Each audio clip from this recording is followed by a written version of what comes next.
산업화 이후 지금까지도 빠르게 발전하고 있는 과학과 기술은 우리의 삶 곳곳에 편리함을 안겨주었습니다. 그러나 과학과 기술의 성장으로 발생하는 윤리, 철학적 문제가 중요한 과제로 떠오르고 있습니다. 자연과학도가 자칫 빠질 수 있는 의식의 기계화를 우려하시고 자연과학과 사회과학의 폭넓은 교류를 위해서 많은 노력을 기울이신 김용준 교수님. 이런 교수님과 특별한 인연을 가지고 있는 분들을 만나보았습니다. 안녕하세요. 저는 그 박은진이라고 합니다. 제가 그 우연한 인연으로 98년부터 김용준 선생님과 대우재단의 학술지원 사업을 도와서 같이 진행하게 되었거든요. 저하고 이제 같이 했던 부분은 크게 두 가지였던 것 같은데요. 하나가 우리나라에서 학문 발전에서 이 고전이라고 하는 것이 굉장히 중요하다고 하는 그런 생각들을 사람들이 갖게끔 노력을 하셨던 것 같아요. 그리고 두 번째 중요하게 하셨던 일은 우리나라 학계의 손님들의 의견이나 아니면 연구 동향이나 관심사를 이렇게 공유하는 그런 식의 일이 필요하겠다 싶어서 대우재단에서 지식의 지평이라고 하는 1년에 2번씩 내는 잡지를 기획을 하셨거든요. 안녕하세요. 저는 서울대학교 기초교육원에서 재직하고 있는 이유선이라고 합니다. 김용준 선생님이 독서 모임을 돌아가시기 직전까지도 애착을 갖고 지속하셨기 때문에 이제 그 모임과 관련된 기록이 남아야 되지 않나 이제 그런 생각을 했습니다.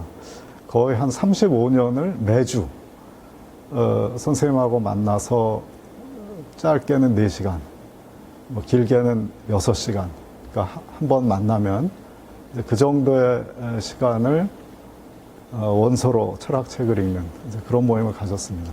김용준 선생님이 보여주신 그 책에 대한 열정, 그리고 본인의 전공이 아닌데도 그 철학책을 대하는 그런 어떤 진지한 태도, 이제 그런 것들이 늘 존경스러웠고, 공부란 어떻게 하는 것이다를 김용준 선생님은 저희들하고 책을 같이 읽으면서 몸으로 보여주셨던 것 같아요. 광주 호남신학대학에서 기독교 신학을 가르치는 신재식입니다. 과학사상연구회라는 공부하는 모임이 있습니다. 김용준 선생님이 20년 전부터 과학사상연구회 공부 모임을 시작할 때 그 공부 모임을 위한 마당 역할을 하셨습니다. 김용준 선생님은 한국에서 과학과 종교라는 학제 간의 대화에서 초석을 놓으신 분입니다. 선구자이기도 하셨고요. 김용준 선생님은 저희 후학들에게 특히 과학사상연구회를 중심으로 과학과 종교, 철학, 역사 등 학제 간 공부하는 사람들에게는 선물 같은 존재였습니다. 제가 김용준 박사님 만나게 된 건 아마 2000년대 초로 기억합니다. 한국 교회 역사상 그리고 신학의 역사에서 자연과학 혹은 과학자들과 신학자들 간의 이런 정기적이고도 굉장히 학술적인 대화하고 공부하는 모임은 없었던 것 같아요. 그리고 이건 과학자들에게나 신학자들에게 상호 도움과 도전을 주는 아주 유익한 대화였습니다. 존경스러운 걸로 하면은 참 존경스러우신 분인데 말하자면 어려운 거를 가족들이 다 많이 떠안았기 때문에 친구 아버지면 참 존경스럽겠다 그렇게 한마디로 말씀을 드릴 수 있을 것 같습니다.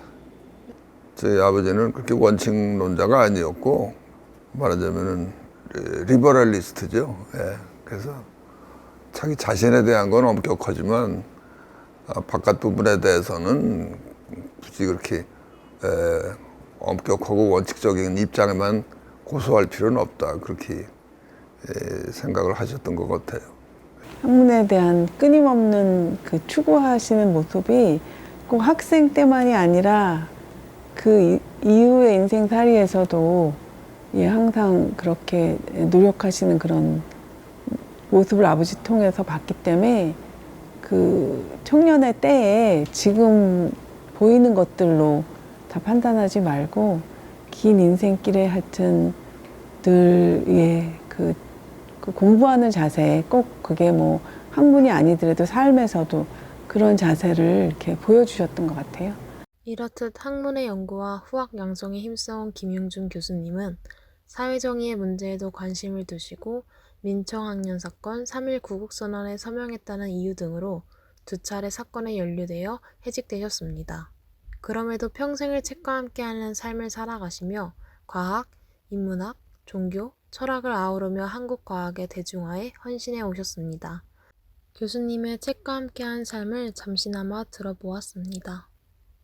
거의 20년 동안 저희들이 공부를 해왔기 때문에 거의 그동안 발표된 과학과 종교를 다루는 주제 책들, 그리고 진화생물학 책들, 인지과학 책들, 이런 책들을 집중적으로 읽었고요.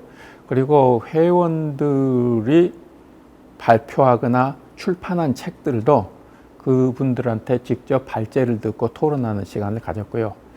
우리가 아는 대로 김용준 선생님이 대학 강단에서 해직을 당하시죠. 결코 짧지 않은 8년여 동안에 대학 강단을 떠나 계실 때에도 그 기독 학생들, 특히 대학생들 청년 운동을 늘 아주 헌신적으로 지도하신 분입니다. 김용준 박사님도 한국교회의 그 성숙한 발전을 위해서 쓴소리도 또 비판적인 발언도 하시면서 한국교회의 성숙한 발전을 크게 기여하신 분으로 기억합니다. 인생에 있어서 대학 시절이 클라이막스가 되고 그 다음부터 내리막으로 내려가는 사람들이 있어요. 그러니까 대학 시절이 클라이막스가 아니라 끊임없이 향상을 위한 출발점이 되었으면 좋겠다는 얘기를 하고 싶고요. 그리고 두 번째는 어른들 말 듣지 마라고 권하고 싶어요. 여러분 스스로 여러분의 길들을 끊임없이 찾고 도전하는 게 저는 더 중요하다고 생각하고요. 지금 학생들한테 하고 싶은 얘기는 정신을 반드시 하고 그리고 자기 하고 싶은 대로 자기가 보는 이 세계는 결국 자기가 보는 게 한계는 있지만 그래도 그거밖에는 믿을 게 더 있겠어요. 그래서 학생들도 지금 시대에 자기한테 필요한 자기 주견을 가지고 선택을 해서 길게 꾸준히 하면은 그러면 그렇게 하면은 이제 원하는 결과도 얻을 수 있을 것이다. 그렇게 생각이 됩니다. 김용준 교수님은 국내 유기합성이라는 한 분야를 개척하시고 본교 화공생명공학과 발전의 기틀을 마련해 주셨습니다. 또한 민주화 과정에서 비판적 지식인의 모범이 되어주셨으며 과학, 인문학, 종교, 철학을 분리해 생각하지 않고 학문의 유기적인 연결을 위해 노력해 주셨기에 우리는 과학의 대중화에 한 발 가까워질 수 있었습니다. 그분의 학문적 정신을 이어받아 고려대학교 공과대학에서 또 다른 고공영웅이 나오기를 기대합니다.